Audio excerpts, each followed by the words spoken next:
The Andy Pollin Show. We got to go after this with everything we got, thinking they're going to come with everything they got. I'll start off by saying I'm bored, I'm broke, and I'm back. The Andy Pollin Show on ESPN 630 starts right now. Hey, it's game day or game night. Yeah, I know. It's the exhibition season. They still have another one of these silly things to do on Saturday as well. But this is a good chance for those of us who have trouble staying up late to get ourselves in shape for what is set up as an unusual season for this team. I mean, how many times over the last 30 years has this been a team that's a regular in primetime games? Not many seasons. So get used to staying up late, and it'll be a late one tonight if you're still around to watch the third and fourth stringers still playing. We will see Jaden Daniels start. How long he's going to play, I think it'll be a series or two, maybe three series if it's, a quick 3 and out, something like that. But Dan Quinn, he made a remark over the weekend like, it may be like an extended popcorn break or something like that. We'll get to what he said about that. Also, came across this, fun surfing YouTube and finding these kind of things. Maury Povich, who is from here, is son of the legendary Shirley Povich, worked many years at Channel 5. I guess that's long forgotten. Best known, I guess, for the Maury Show, where they were always doing paternity tests.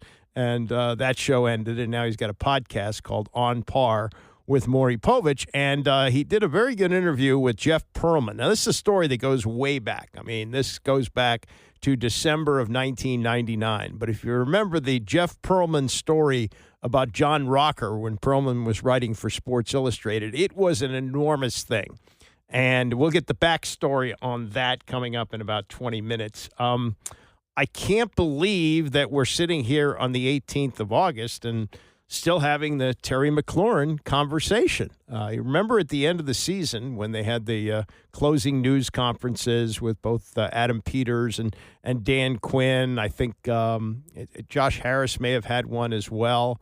But the question was asked about a Terry McLaurin extension. And the way it was worded by Peters was, Terry's our guy. We want him here long term. And, and everything that they have been preaching since Dan Quinn got here a year and a half ago was that they wanted somebody who could represent their culture. Like Quinn says, I like doing hard S with good people. There's no better person, at least that we've seen here. You don't know everybody, and you don't know everything about everybody. But we have seen Terry McLaurin be a mensch here in the last 6 years. And he has represented this franchise as well as anyone ever has in the entire history of the team over the last 6 years. Yet, it's the 18th of August. We're less than 3 weeks away from the opener. And there's no contract extension. Now, there was some movement over the weekend as McLaurin came off the physically unable to perform list and is now eligible to practice with the team. Obviously, he's not going to play tonight. And Quinn said most likely he's not going to play in the final exhibition game on Saturday. But it may have reached the point where they have just said to him, okay, you just play it out, and they hold the cards on this because if Terry McLaurin plays his contract out this year, which is under market value at like $22 million, and he plays really well, they can franchise him and bring him back for one more year at the rate of the top five, the average of the top five contracts for wide receivers, and then he'll be 32 years old. And if he's still great, okay, maybe you work out a short-term contract. But it's in the best interest of the Commanders for him not to sign an extension. But if you're going to tell people that you've got this culture here where people have to be leaders like Terry McLaurin is, have to represent this type of culture, the standard as they put it, then you got to say to the rest of the team, well, if you do this and you reach the Pro Bowl level, which McLaurin did last year, was instrumental in getting them to the NFC Championship game, then you got to reward him. Been very interested to hear what Jaden Daniels has said about this, which is nothing. I mean, he's obviously been well coached not to say anything controversial about this. But Some frustration spilled out on Friday when the coordinators spoke. Cliff Kingsbury, the offensive coordinator, asked about getting ready for the season without McLaurin on the practice field. I mean, there hasn't been a ton of contact with him. You know, he's been here, but he's been working with the trainers. So until he gets back on the grass, that's when we'll start building that back up.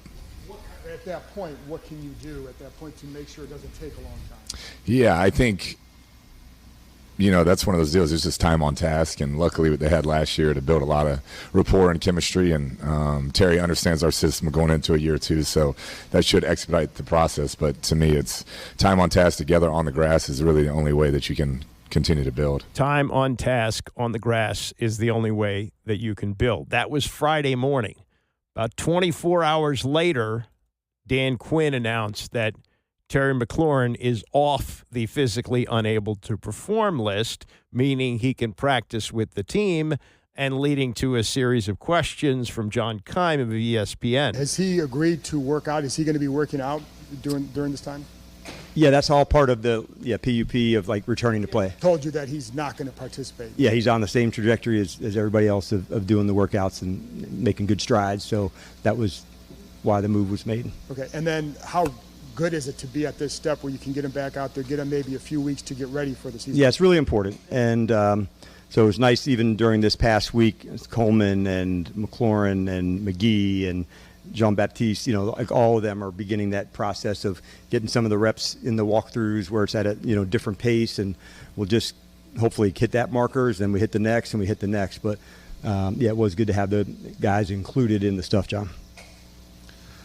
Dan, Cliff talked yesterday about it's hard to assess where the offense is right now because Terry's out along with three other guys that are injured.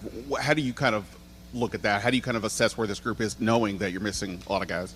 Yeah, that's just part of it. Like sometimes as coaches, we get frustrated, you know, just like the players do on stuff. And so, look, all of us want everybody out there, you know, like Joe's in the same with, you know, Jordan McGee and Jean-Baptiste and that. And like we love these guys. We know how hard they're working to get back. And, you know, we just want them to, you know, get to that space. But as a coach, you learn to control the things that you can. And we know that, like, you know, ramping up is taking place, so that's good. But in the space where other guys get their opportunities, Ben, I think that's important to recognize also. They've got to go take it, you know, when those ones aren't there. And it is part of it. We know that. And so, but we really want to get these guys all back going and doing our thing. So I get that. So that covers the practice part of this. Like, he's ready to practice. Now, we'll see, you know, once they get back at it, and it's not going to happen now until, I guess, Tuesday or maybe even Wednesday because they're playing tonight. So I don't even know they won't have any kind of a practice tomorrow. So that'll be interesting to see how much Terry McLaurin does on Wednesday, but he's been cleared for all of that. Now, the second part of this is, did this happen because there has been progress on a contract extension? Here's Quinn negotiating those questions. He said in the past that he wouldn't be on the field if there wasn't progress in his contract. Does this have any correlation to his contract stalemate? No, I would say, yeah, from the medical side, contract, like definitely separate. This is about his getting ready to play, which is, you know, like honestly awesome. And, you know, like it's just cool, you know, to see him, you know, getting closer because now you know, like, okay, steps are getting closer to return to being on the field. So he's worked hard, and just like the other guys have, they want to get back out there with the teammates and doing things. So I get that, but we just have a real process. We're not going to miss the steps and put them out there before guys are ready to do their thing in all the different locations. So that's where we're at. With Terry, as far as the timing of him coming off PUP, was that a like mutual decision with you guys, the team, and Terry? Yeah, I think more often you just kind of follow the guidelines of how things are going, and then you're ready for the next step. And so he's really just putting into the same group of, although the other guys started training camp, they got injured, but now they're able to participate in the walkthroughs and that. So that's also part of the return to play of getting back with the guys where you can do that. Like the PUP is really focused on rehab. And then once you're leaving that, think of it like, all right, I'm shifting the focus from rehab into returning to play. And I think if you could differentiate those, like for you and for the readers, that helps. You know, like, okay, there's a shift that's beginning to take place. Doesn't mean you're back practicing and doing all that just yet, but it does mean, like, you know, steps are going forward.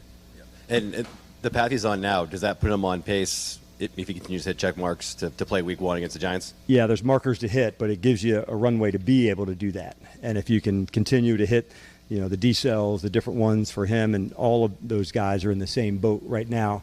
And there'll be more, into Monday and Tuesday, and then a few days after that. So you just kind of, if you can reach that one, then I go for the next one, and I go for the next one. But if you don't go to this third one if you ain't hit number 2 yet. All right. One more thing to throw into this, and that is what Joe Witt said on Friday. Joe Witt, the defensive coordinator, he spoke, I think it was either before or after practice, I forget. But this is about the Bengals receivers. Now, I don't know if this was intentional in any way, but you're looking at Terry McLaurin trying to get paid like the top receivers in the league. Maybe if Witt were to rethink this, would he say what he said Friday about the Bengals receivers who they will face tonight? I value Jamar Chase so much, man. I think this kid is the premier receiver in the league. I mean, he's second to none. He can run the routes. He's run after catch. And so the ability to be able to go up there and defend a guy like that, and, at some point he's going to beat you. And then how do you respond? And then T. Higgins, he's not a 2. Let's not get that in. He is a 1 also. So they have 2 1s, and then they have a great quarterback that can place the ball wherever he needs to place it. So I'm excited to see, because we've covered really well out here every day, especially the top 5 corners. And so I'm excited to see against who I think is the best receiver in the league in Jamar Chase. So he's telling you Chase is the best receiver in the league, and T. Higgins isn't far behind. You got Terry McLaurin, I don't think even he would say he's the best in the league, but he'd say he's among them, and he's trying to get a contract, which is in their ballpark. It's a little ticklish. Let me get to what Candace Buckner wrote today. I think a lot of us are feeling what she is writing about in regards to the McLaurin contract. And she says, and this is in the Post, of course, Buckner with the Post, she says, every day the contract standoff with Terry McLaurin remains unresolved, goes down as another day that Washington's organizational vision feels like a fantasy. Now, you're hearing various things, like they're looking at a contract in like the upper 20s. He's looking at a contract that may be in the mid-30s. They're far apart. Maybe both sides are unrealistic. You should be able to meet in the middle, but you hear different things like McLaurin's expectation and his agent are unrealistic, and that Adam Peters, and this is really his first big contract negotiation because he was the assistant general manager in San Francisco. He did not negotiate the contract as far as I know. So this is the first one he's had to deal with, not signing the free agents off the street like they did last year or this year. This is the first big re-signing that he's had to deal with, and it's not going well. Whether that's on him or whether that's on McLaurin's camp, it's just not happening. Buckner goes on to write, it's beyond bizarre and bordering on embarrassing that the Commanders haven't awarded McLaurin with the contract extension to his liking. Well, you might say to his liking might be totally unrealistic, and they don't want to set a precedent like that. I understand that. But it's this guy, and this guy, even through the terrible times, and he mentioned this, McLaurin had an hour-long news conference, not like a month ago, over a month ago, I think, about a month ago, where he pointed out that while this organization was a mess, he was a guy who was a shining light, which he was. More from Candace Buckner. If McLaurin wants as much as Jamar Chase or Justin Jefferson, that's unreasonable. However, something north of $29 million a year would serve as a token of appreciation that recognizes McLaurin's worth as the team's number 1 wideout, while also acknowledging those prime years that he toiled and wasted with Washington's previous administration. Yes, that is pricey, but then again, the rare mix of talent and integrity should be costly. Unfortunately for McLaurin, and this is just the way the salary cap is set up, you can't be rewarded for past performance. It's what they think he's worth in regards to where they will be this year and next year and however long the extension goes. She writes, "It's easy to talk about establishing a culture before it's time to cut a check. It's even easier to throw pennies on the dollar for talent that comes with scuff marks. And once the Cleveland Browns are done standing outside courthouses to chase down the next player who beats his case, let's sit back and learn how they prefer to fill a roster and maintain standards."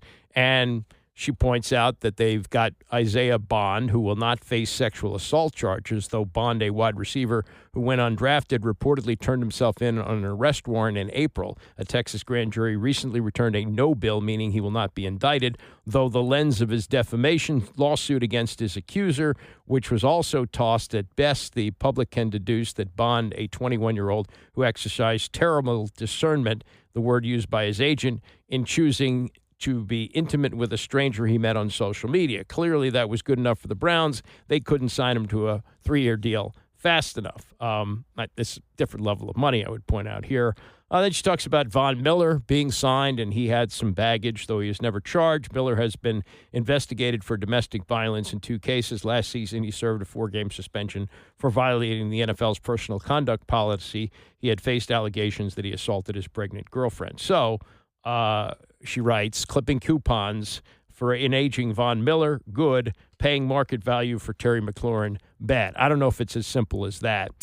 She says, on the surface, it might feel ruinous to pay McLaurin such money, but it feels even more destructive to overlook the player who has served as a bridge from the Daniel Snyder years to better years, the man who makes the word commander no longer feel like a 3-syllable erasure of the past controversy, but rather a notable description.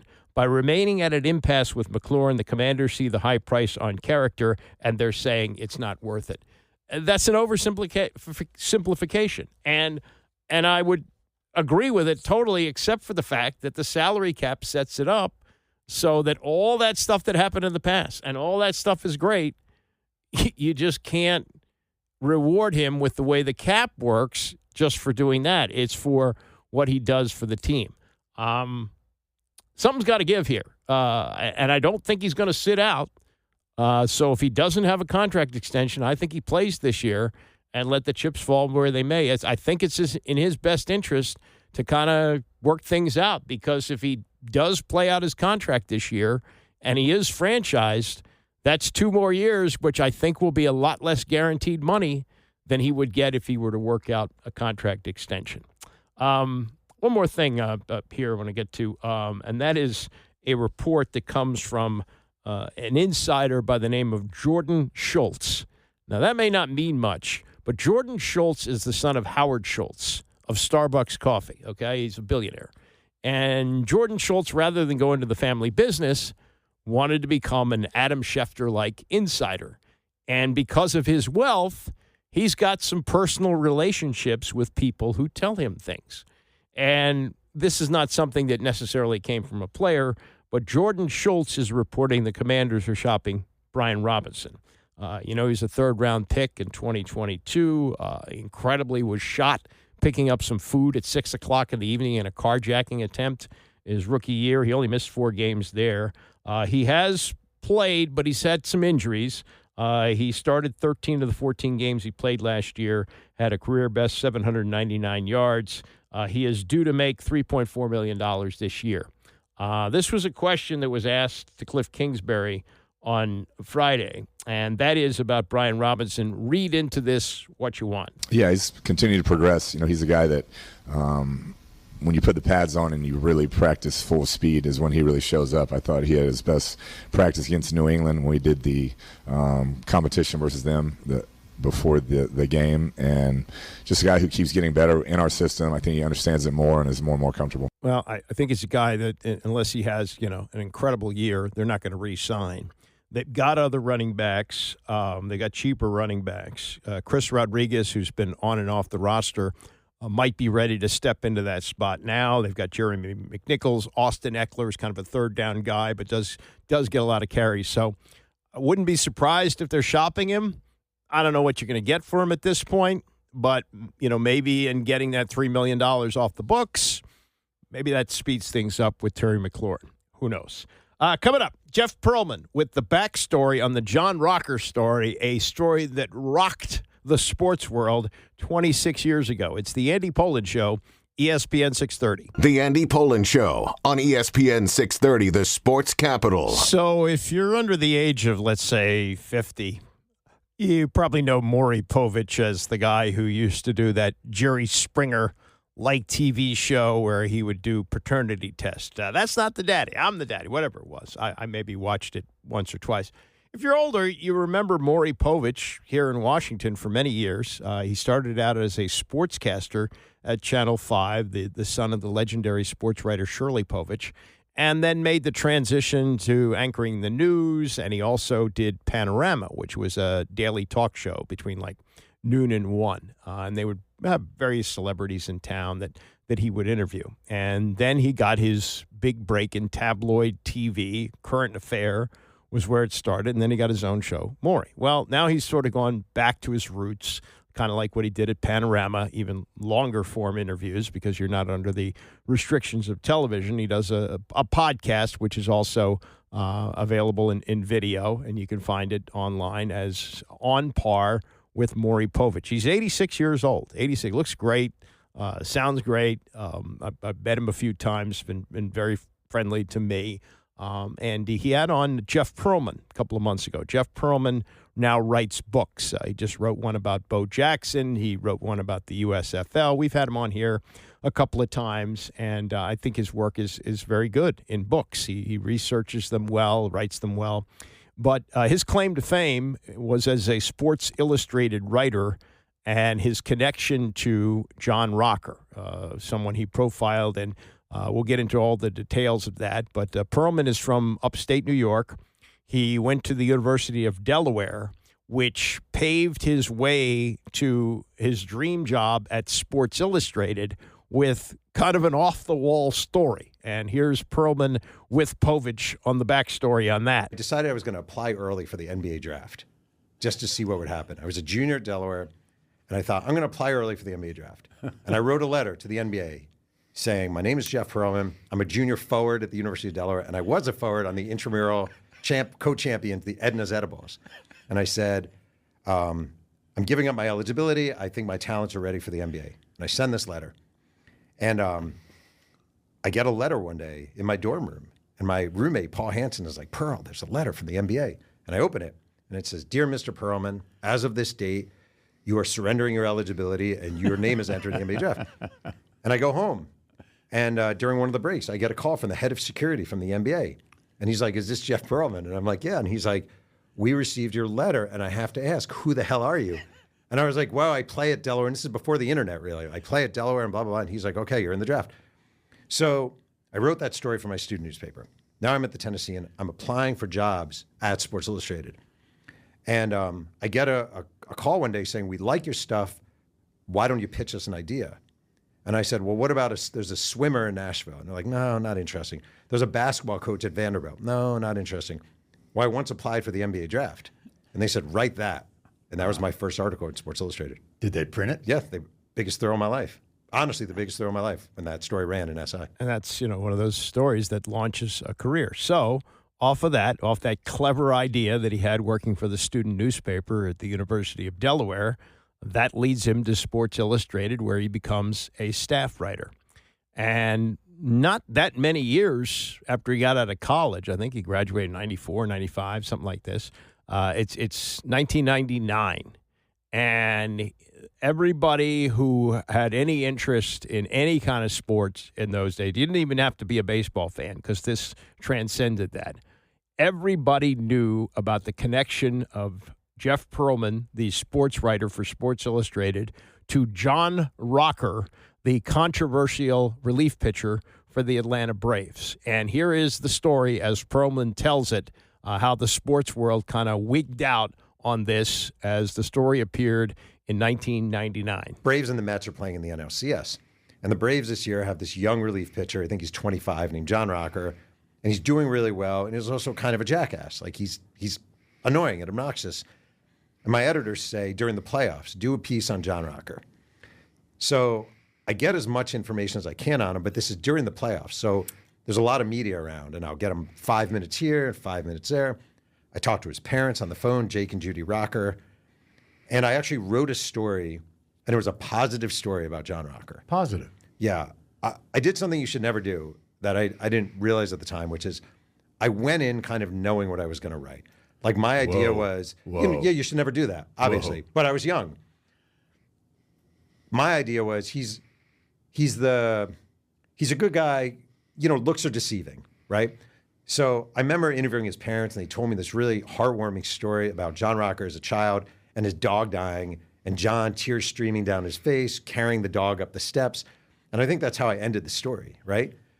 And I interviewed teammates, and they were all like, yeah, John's, I should have read I didn't read it well, but they were like, yeah, John's, he's a good guy. He's a good guy. So I write the story.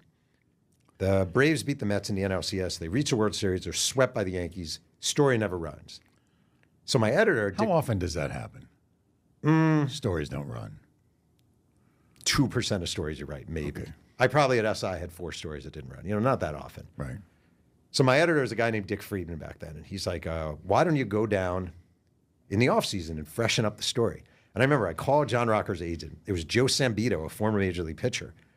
And I said, hey, this is Jeff Pearlman my from SI, and they want me to come down and freshen up. And he goes, I remember this vividly. He's like, that's awesome. You're going to love John. He's the best. You're going to love it. Great. I'm like, okay. I fly down to Atlanta. John Rocker picks me up. One of the very first things is we're driving toward a toll booth, and there's a car in front of us that's driving erratically. And Rocker says to me, I hate effing women Asian drivers. Women Asian drivers can't drive. And we pull up in the car. The guy's white driving the car. We get to a toll booth. It's when they used to have the baskets with the change. He throws in whatever. Quarter doesn't open. Throws in another quarter. Guy behind us starts honking. He rolls down his window, puts up his middle finger. F you. Finally, the thing opens. He spits on the toll booth. He literally hucks a loogie on the toll booth. We start driving. We're going to a school for disadvantaged kids. It's one of those things like he's a speaker. He's speaking. He's making an appearance at a school for disadvantaged kids. After blowing correct off the Asian driver. Correct. And spitting on the toll booth. Right. We're driving to the school, and I'm like, do you like speaking to, and he's like, nah, man, but my agent is making me do this. I don't want to do this BS. We get to the school. He's actually pretty good. Does he know why you're there? I just want to say for the record, this is important. I have a notepad out. I have a tape recorder running, and I literally say... And this is the same guy you interviewed before. And I say, my name is Jeff Pearlman from Sports Illustrated, right? So we're driving to the school. We get to the school. He does a pretty good job. When he comes out at the school, he had a walkout song when he pitched, and it was the song I Want to Rock by Twisted Sister. And they had the little tiny school, had their CD that they played. We left the school. He goes, you guys don't want this, do you? And takes the CD and puts it in his pocket. So I'm literally watching John Rocker spit on a toll booth, besmirch Asian drivers, not want to talk to disadvantaged kids, and steal their CD. We go for lunch. We go to a strip mall. And to me, this was the biggest indictment. And I feel like you may get this as someone who's been in this business for a long time. We go to lunch, and we're at a strip mall. And we're walking on this outdoor strip mall, and he's holding a pen in his hand. And he dropped the pen, right? He dropped the pen. And I picked it up, and I said, oh, you dropped your pen. And he goes, no, I meant to do that. And I remember thinking, what sort of non-human in his head is like, I have a pen in my hand. I don't need it anymore. Therefore, I would just discard it on the sidewalk. Like, I just remember that being like such an indictment. We spend a day together. He doesn't like foreigners. He hates New York, like on and on and on.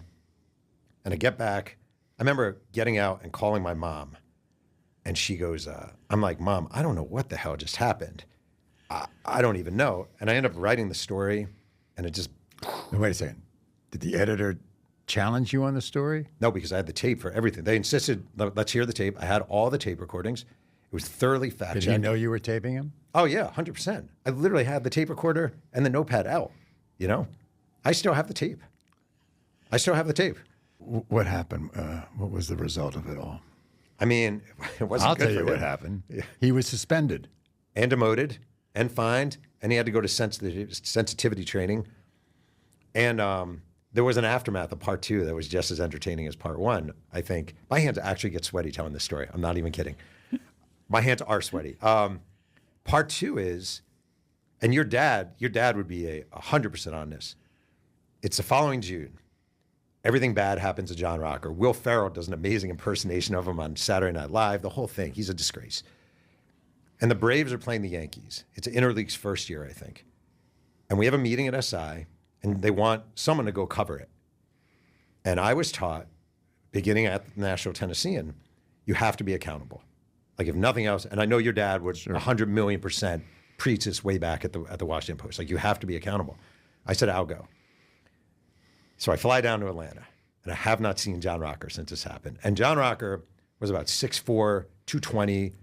Later admitted he juiced up. Like, he was big and mean. Right. And I was probably 6'2", 190.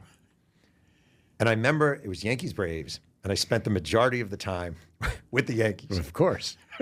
It's one of those things. You ever have these things in your life where you know you have to do something? Right, yeah, and you don't want to do it. You don't want to to do it. So you do the minimal. Sure. Okay.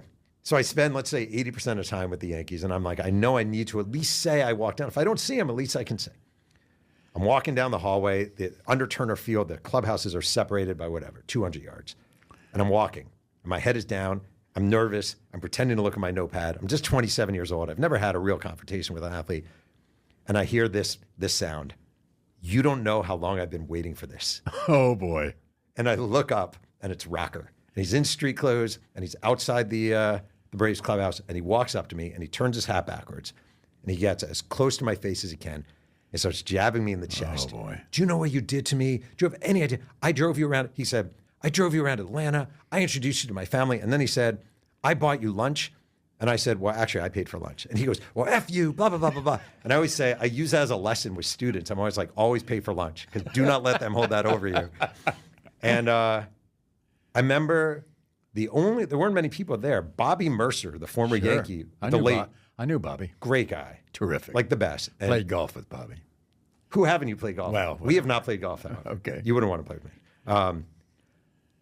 Bobby Mercer's there because he's a broadcaster for the Yankees. And he didn't know me from anyone. He comes up to me and he goes, are you okay? And I'm like, no, not really. And Rocker was yelling. Did he know about the story and everything? Bobby? But he might have, but he saw the confrontation. Right. He probably knew about it because everyone in baseball knew about it. And Rocker's screaming at me to the clubhouse attendant, don't let this effer in the clubhouse. She can't come in here. And I actually found my courage a little. I was like, I have every right to come in there. I go up to the press box, and one of the trippiest moments in my life is I'm sitting in the press box, just trying to work this through my head. The game is going on. And I look up at the TV in the press box, and it's me on the TV looking up at the TV in the press box. I could basically be like this it was just the weirdest experience of my life. And you'll be happy to know that John Rocker is now on Twitter. He is. Just as racist as you'd ever want. Really? Oh, well, okay. Yeah. So, okay, now we know enough about John. Yeah. So what I liked was that you did an interview, I think, on WFAN about this story. Mm-hmm. And you said to yourself, the lesson I learned, I'll never, ever put me into a story. Sure. Because you did. And because people had you in the story because of everything that happened in the story. I do think... But because you believe the way you should, journalists should step back. Correct. They shouldn't be part of the story. Everyone in my life thought it was the coolest thing ever. You know, like all my friends from college. Oh my God, I saw you. Oh my God. To me, it was embarrassing. Like I don't have a problem writing a first-person story about some adventure or something like that. Really?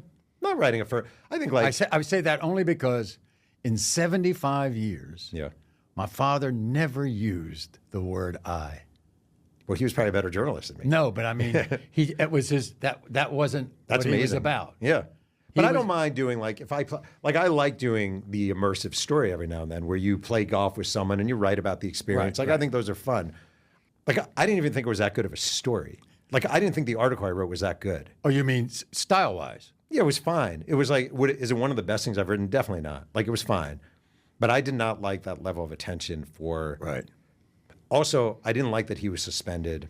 I didn't like that he was fined. Because I do think Major League Baseball, all these leagues, they really want their players, they urge their players to speak to the media. Sure. And the reality is not everyone is going to share your worldview. That's just a reality. Right.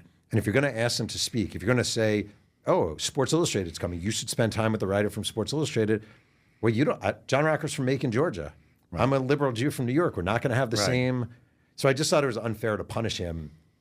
I think the public anger should have been punishment enough. And there was a lot of public anger about that. So that's the backstory, and it's just interesting to hear all the details of how that came together. And if you do remember that, I know it's going back 26 years, but when that came out, that was huge. And you got to think about this. That's the early days of the internet. That's 1999.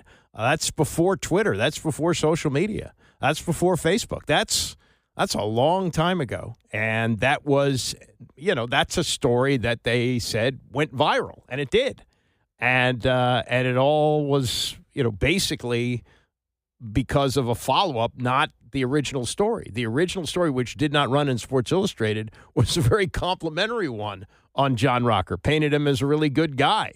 And then the follow-up led to what Pearlman was able to observe and what he wrote about John Rocker, who had like his 15 minutes of fame with that. He had like a 6-year major league career, and now nobody pays attention to him. Coming up, more on the Commanders as they get set to play Cincinnati tonight, and also, if you missed it last week, DeMaurice Smith on the State of the Players Association and more. It's the Andy Poland Show, ESPN 630. We have got our engines started.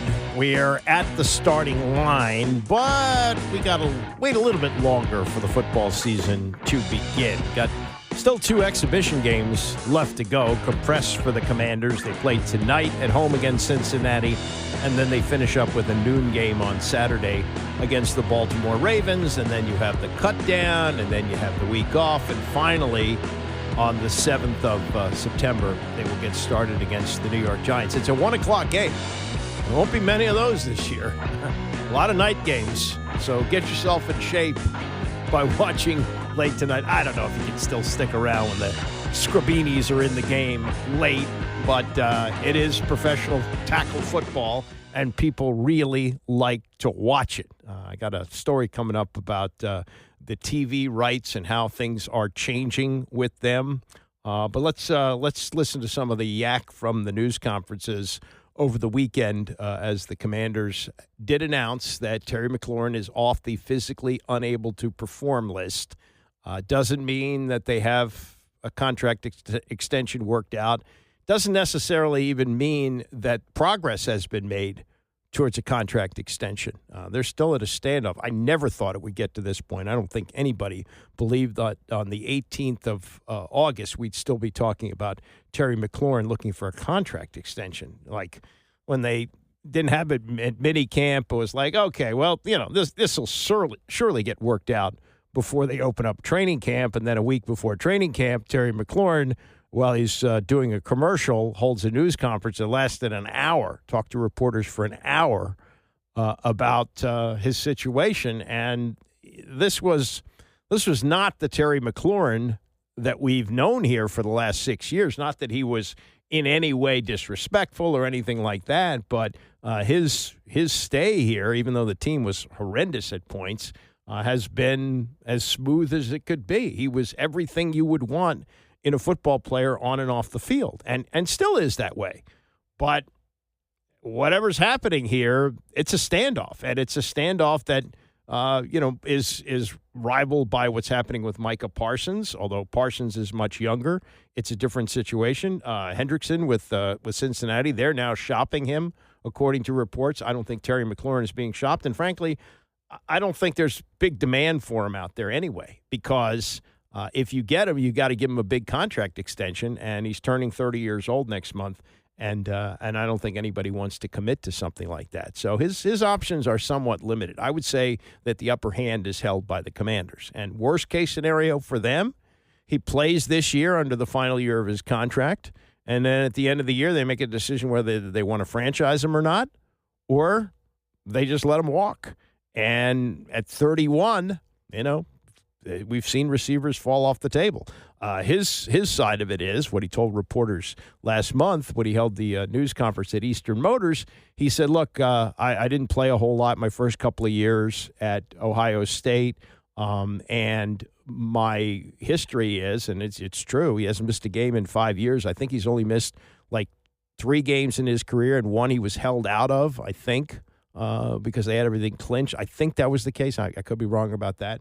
But, yeah, he has not missed a game in 5 years. So his point is he's healthy and can be counted on, even though he'll be 30 years old. But the situation is this. He's off the PUP list, meaning he can practice, meaning that theoretically he could play tonight, though he won't. And theoretically he could play against Baltimore on Saturday, which he won't. But he is now considered to be on the roster. He's one of the players that is available. I think there are 91 players, and they have to get down to 53 probably by Monday or Tuesday of next week. They have a week to go as they wrap up the exhibition game on Saturday. This was Dan Quinn over the weekend. He did confirm that Jaden Daniels will play tonight, though indicated it won't be a whole lot. For he and a lot of the guys that are going to get some of their first playing time, I would say it's a little bit customized, but we'd like to see a few series, and we're excited to see the guys. They're excited to get performing too, so we customized it a little bit, and as a staff, we'll visit some tonight and tomorrow. But no, we're also excited to get the guys going on. It's not going to be super long, so I wouldn't do like an extended popcorn break or something, but I'd be ready to be involved with it for sure.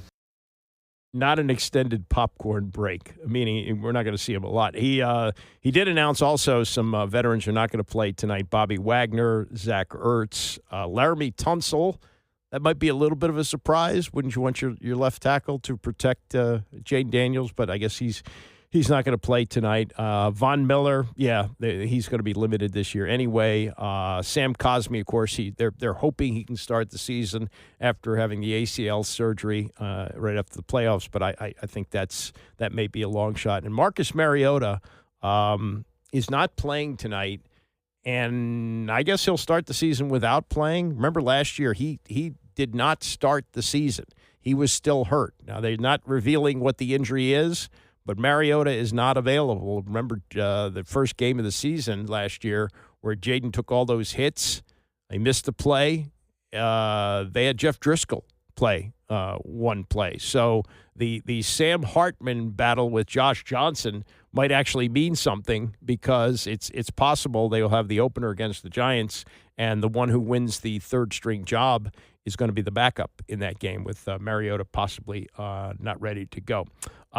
More from Dan Quinn. Well, wait a minute. This is actually Cliff Kingsbury. Let me play this first. This is Kingsbury talking about what he's seen from Jaden as he stepped up. And this also has been speculated as maybe part of the McLaurin situation. Like, Jaden is so good that they'd like to have McLaurin, but they're not going to overpay for him because they know how good they can be just with Jaden. I think that's a reach, but that's a possibility.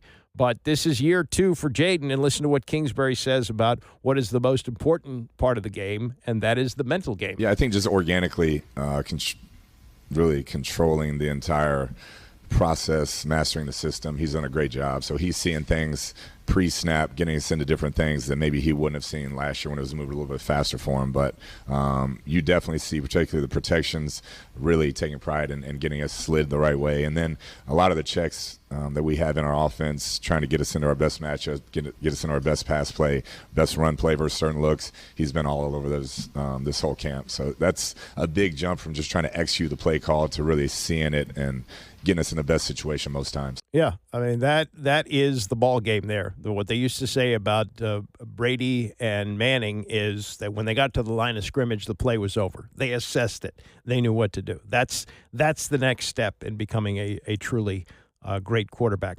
Another interesting thing from the news conferences on Friday, Wes Welker, who is with the team. I don't know exactly what his title is, and it sounds like he's just there to help out.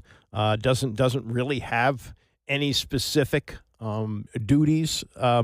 But what Joe Witt, the defensive coordinator, revealed was that they're using Welker to help the defense. We did the same thing in Dallas where The first time we did it with Ben McAdoo. The second time was with Brian Schottenheimer, where they did pre-scouting from an offensive standpoint.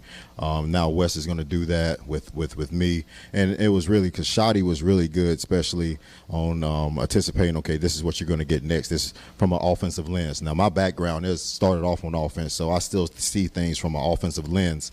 But having Wes with his knowledge of pass game and being in different offensive systems, it's going to give us the ability to, or give me the ability as a play caller to have high anticipation of what's coming next. So, and then he also gives the secondary and Coach Simmons and those guys on the back end just a wealth of knowledge of how routes are being ran, where the break points are, what's the quarterback's reads, and the looks and the hots from that standpoint. So he's been a really good addition, and I'm looking forward to working with the rest of the year. So Welker, an offensive guy, helping to coach the defense.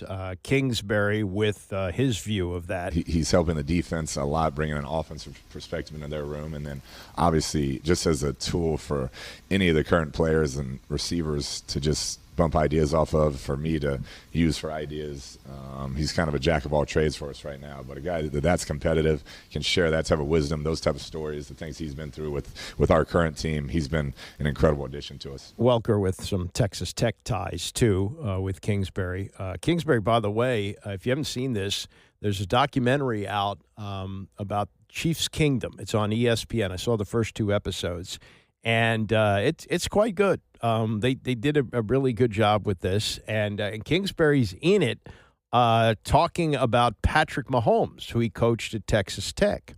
And he talked about, how he had never seen a high school player have command like he did when he was scouting. He had to have him. So on his news conference on Friday, Kingsbury was asked about the comparison between Mahomes and Jaden Daniels. Those are 2 guys that anybody could have said, hey, they're going to be really good. It wasn't Patrick, when you watch his high school film, it was like unique to anything I've ever seen. He just had a incredible vision of the field. It didn't look like a guy who'd been brought up playing the position in all the different camps and quarterback tutors, but he led and he moved the football. And with Jaden, just watching him in college, his ability to progress was very unique to a lot of college kids. You can set it up in college. A lot of times you get them to their first read and they'll cut it loose. But his ability, with all his natural running ability, to stay in the pocket, progress through, the touch passes, the accuracy, it was just unique to most of the players that I've ever scouted. So if Jaden has a career like Mahomes, okay, very, very good. Last thing, and this is from Joe Witt. And it's a little surprising to me because Jeremy Reeves has been around here for a long time. We've had guys in Washington. They've been famous for this. The Rusty Tillmans of the world, the Bill Belichick of the world. No, I don't think any franchise has had special teamers associated with it like Washington. Jeremy Reeves has been that guy. He's made the Pro Bowl as a special teamer. It would seem that that's his job, a special teams guy. But, what is he? He's probably close to 30 by now. Jeremy Reeves has made a step up and is starting to get some pretty significant playing time in practice in the preseason. Here's Witt on that. He's earned right now to be that third safety type of player where you'll see him in there more. He's such a special teams ace that it's hard to just play him full time on defense because he's so important to special teams. But he just keeps making plays. So we're gonna find places for him on defense, and he's earned that. He's always around the ball. His physicality is unmatched, and so I've been very pleased with what he's done this camp. Yeah, it's kind of like Brian Mitchell. Brian Mitchell, arguably a Hall of Famer, with what he did as a kick returner and a punt returner during his career. Played 14 years in the NFL, 10 of them here, and he would from time to time have to step in at running back and was great. I think he had 100 yards in a playoff game, and Reeves may be that guy. Maybe graduating from special teams, if you want to put it that way.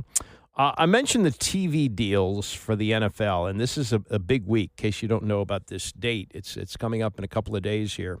It's a story written in The Hollywood Reporter by Alex Werpin about the media deals that the NFL has and how they may be actually taking over the media with them.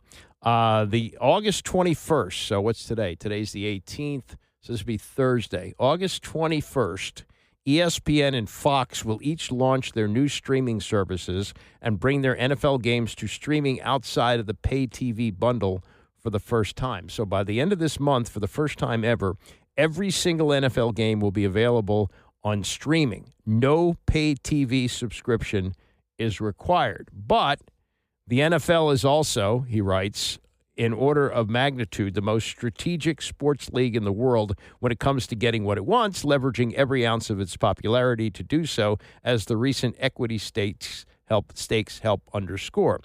That's why Amazon has the Thursday night package, Netflix Christmas Day, YouTube gets an exclusive from Brazil. They spin all this stuff off. Goodell's is saying, oh, well, this is how we expose it to the most number of people. BS. This is how you get the most money from this. It's not the broadest audience. It's the broadest amount of money.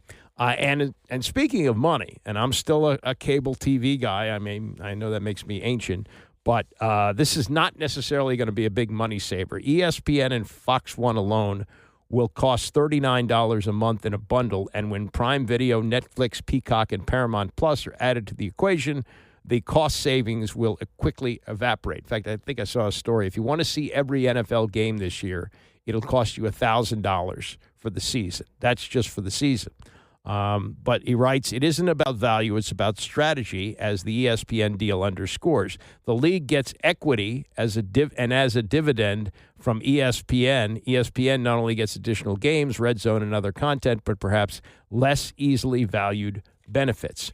And so, yeah, I mean, that's a big part. ESPN is now partly owned by the NFL. The NFL, meanwhile, also gets something else out of the deal. 4 games in its back pocket. While Disney as a whole will get 3 additional NFL games per season, the NFL can take back 4 of them, potentially creating an entirely new package, maybe paired with a kickoff game that'll be on YouTube this season. Could be sold to a streaming platform, either an existing partner like Netflix or YouTube, or perhaps a new player. Apple TV Plus needs to get in on this. This is such an embarrassment of riches when it comes to this, to the NFL. Also, you have the Skydance takeover of Paramount, which owns CBS, and now, as he writes, the league now has a window to force renegotiation for the CBS NFL rights, an option that the league will need to decide to act on, one that will provide visibility into the league's TV future. Yeah, you got new ownership. We made the deal with the last people. And remember, this goes back over 30 years, but when Fox outbid CBS for the games, CBS was out of the NFL for a while, and they realized, oh, my God, we got to get back in. We have to get back in, and they did. And so now you can't be left out. They're now partners with everybody. There is not a major network which does not have a package with the NFL, whether it's ABC and they combine that with ESPN, NBC, Sunday Night Football, Fox, of course, on Sunday, CBS, of course, on Sunday, all that. So they're holding the cards there. And if you're looking for a cheaper way out of watching the NFL, I don't know if you're going to find one, even if you don't have cable, because the bundling of that, plus all the other services that you're going to need to watch games, it's not a cheap endeavor, not cheap whatsoever. Anyway, that's a good place to stop today. Bram is coming up next. We got the exhibition game tonight. I'll have a full recap of that and more tomorrow morning at 9 a.m.